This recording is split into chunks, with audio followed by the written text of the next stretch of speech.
a foundation has been set here that is so incredible, and culture here, huge important thing that was started, set, we look at carefully, we adjust. The culture and our people is huge, and that's something that I'm just trying to improve on, sharpen, and be consistent with, and carry that on. Today's episode of The ProGuide is brought to you by Small Pond Productions, the producers of this podcast. If you're looking to boost your brand's voice with professional end-to-end podcast production, whether it's an interview show or telling stories with audio, we walk you through every step of the process to make you sound great. Head to our website and download the free Podcasting Made Simple guide. 8 critical things you need to know before launching your brand's podcast. It's all available at smallpond.productions. Well, welcome everybody to this episode of The ProGuide. My name is Andrew J. Mason, and this is the show where we interview thought leaders in business, technology, creativity, and productivity. And today I'm super honored to be able to have Jeff Twilley hanging out with us. Jeff has been working in radio and newspaper for over 30 years. He's the president and general manager of 88.7 The Bridge radio station, with a signal reaching the states of, I believe, Delaware, Maryland, Virginia, and New Jersey. And yes. And candidly has been a lifelong friend of mine. Jeff, thanks so much for hanging out with me today on this show. Thank you, Andrew. Yeah, this is an honor. I appreciate you reaching out to me about this. And the honor's ours. I mean, honestly, we've been known each other for decades and just found it fascinating. And I'd love for you to talk to us a little bit about your career path. What motivated you to start pursuing a career in radio broadcasting? I'm an 80s child, so grew up in the 80s, my teenage years, and loved everything technical. I mean, anything, how it worked, how it operated. And when I was in high school, I had an opportunity to work at a local radio station. I was helping them out part-time on the air, helping, kind of the technical aspect. Kind of as computers were starting to, gain some traction to the 90s, but I was just so fascinated. And people in radio, they're different, so creativity, energetic. It was a lot. I found it fascinating in my early career. And people say you have radio in your blood, now it's a media career, but it stuck with me as one of those things I've just, magnetized to. So, and there was plenty of opportunity, still is, but it was a great way to get started. And as the general manager of the Bridge radio station, can you kind of fill people in? What are your primary responsibilities? What is it that you oversee and kind of make sure happens and that the machine is running nicely? I just make sure we never run out of coffee. That's pretty much it. One of my many duties, but no, I make sure, first and foremost, we're on task. We have a mission, we have vision, which I love about the Bridge. A legacy was created before me, and I'm carrying that. So I want to make sure that we're daily, doing what we've signed up to do here in regards to that a bunch of great leaders before me set in place. Number two, one of the primary responsibilities is people. I make sure, and this is a huge part of my days, our team. What are their needs? What are their struggles? What are their wins? And I try hard to stay in contact with them and help them any way, shape, or form. But coffee, tasks of our vision and mission, and the people. Those are the big responsibilities. I also, we have the mundane stuff of operations and making sure all the radio stations are doing what they're supposed to do and on the air and our streaming and our podcast and bills and all that. That's the lower tier stuff that has to be done. And you mentioned a legacy coming towards you from that you kind of inherited and stood on the shoulders of. Talk to me a little bit more about that legacy, because it's not just an average or what you consider to be an average radio station. Okay, the average radio station is there to entertain and inform and maybe help people through their day with a catchy song or two. But talk to me more about why this is a more personal thing for you there. And we'll go back about 14 years. This is I was actually, and you and I were at Bayshore at the time. We were serving in the booth. We were doing audio, video, lighting, and all that. But I was that passion for radio. I felt called and started serving at a project that was going on that they were trying to start the Bridge. This is back in one of our leaders, Bill Salmons. He was, just had such a passion to get a local Christian radio station.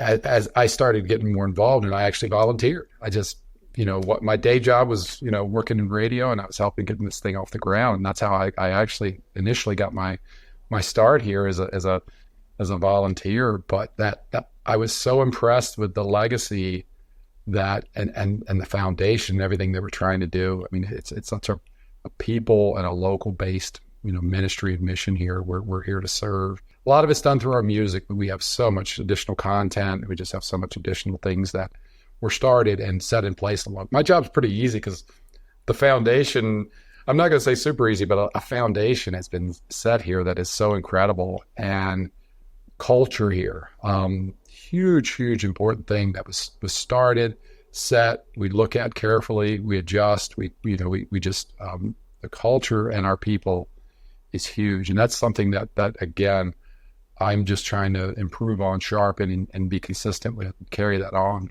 Can you walk us, Jeff, through what you would consider to be, if there is such a thing, a typical day there? So we talked about, before we hit record on this call, the fact that there are rhythms, that kind of show up here. In certain days you do this, or certain days you do that. But if there is such a thing as a typical day, can you kind of walk people through what that looks like for them?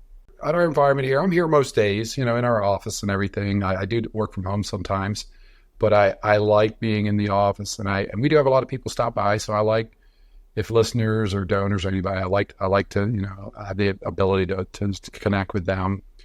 Connections to the people here and anybody that reaches out by email or, any of our social stuff. So I'm helping with that, making sure we're on top of that. Looking closely, we do a few times a year vision meetings. We go off site, we look closely at that. So I try daily, weekly to look at the vision and make sure something in my day is moving us a little forward with that. A lot of noise out there, a lot of day to day. As you know, you get up and you have your routines, and we have to do them, and I love them. But we're in that point where you're moving forward, and we call it around here, we call it moving the needle forward. What are we doing?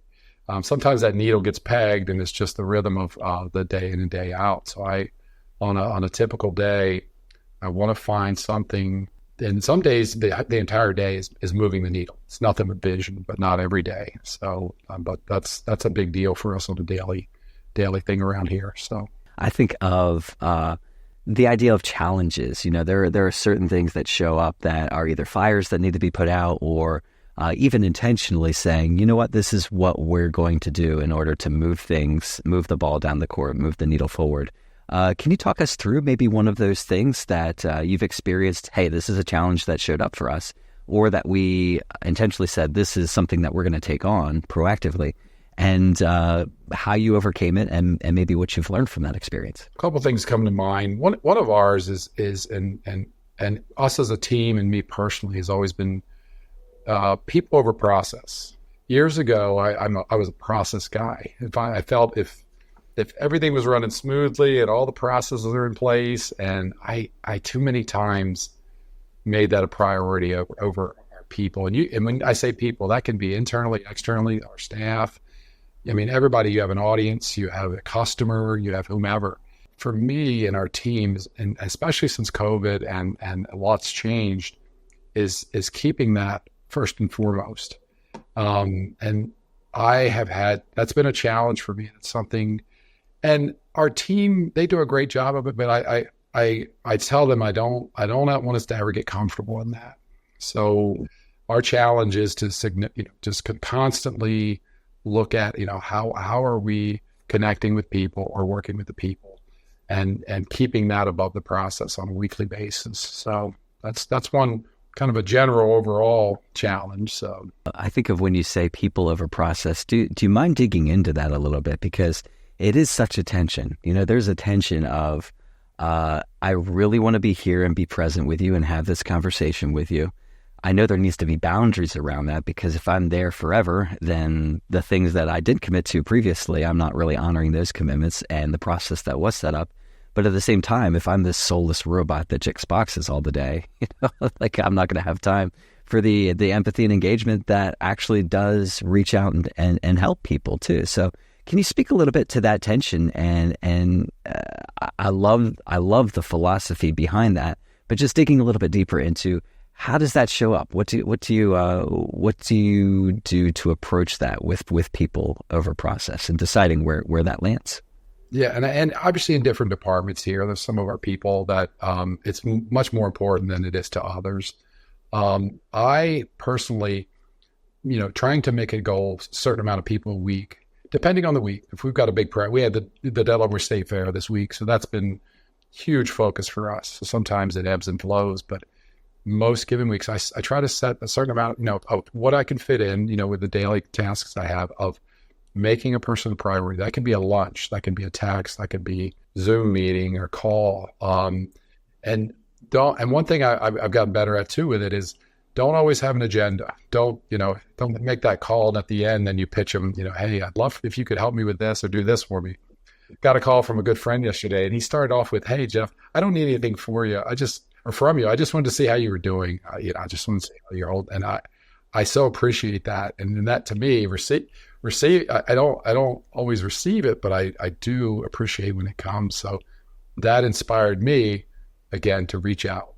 How are you doing? How can I help you? And even offer it. So I think that for us just continues to build the culture, continues to build the relationship, and it just helps us with, serving people. So that's a big deal to us. It's just, and again, making the time, making the initiative, and making it a priority. So for me, that's been my challenge. That's so good, Jeff.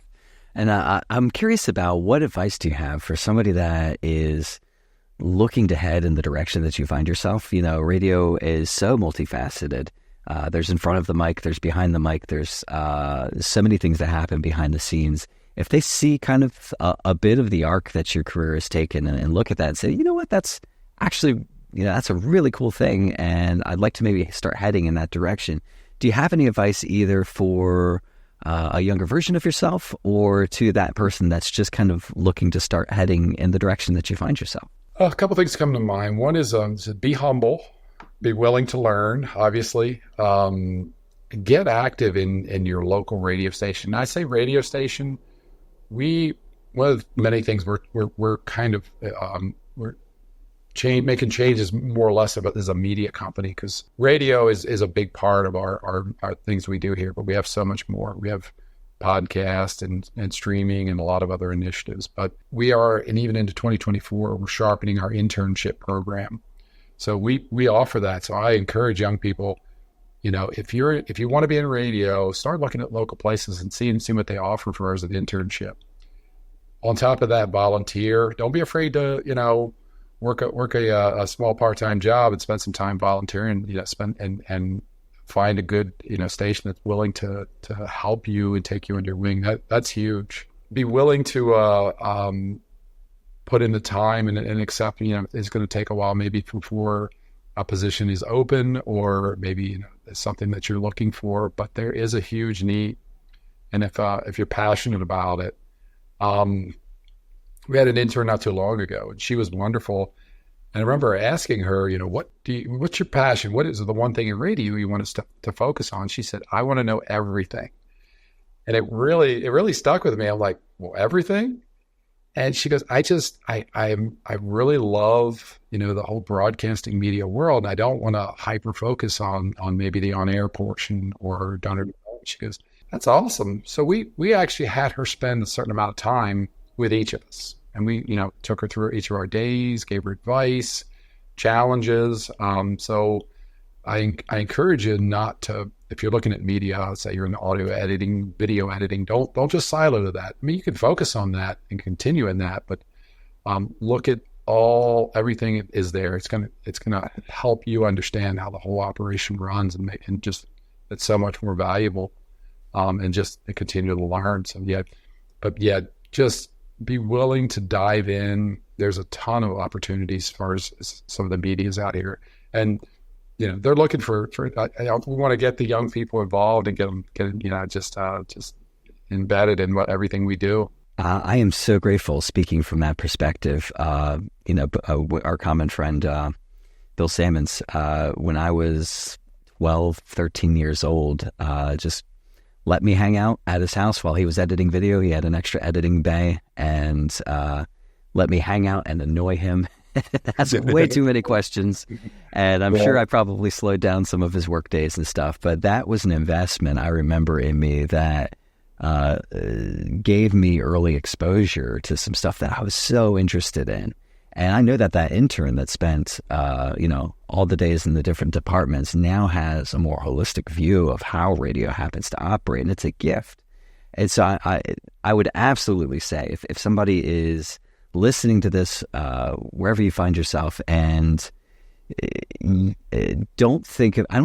me just back up and say, like, if you have that desire to show up in a certain space in your career, you're not wrong for wanting that. That's an amazing thing.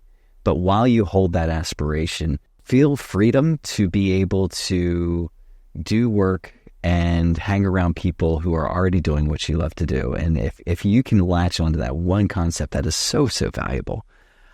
Talk to me, Jeff, about what your goals are for the station moving forward. I mean, the landscape's changing so much, but also you mentioned earlier, the vision's staying the same in a lot of ways. You're not really kind of moving the North Star around every 3 or 4 years. Talk to me a little bit about what you would love to see happen in the next couple of years. We've been blessed and we've seen continued growth. I mean, the bridge has been around for about 14 years.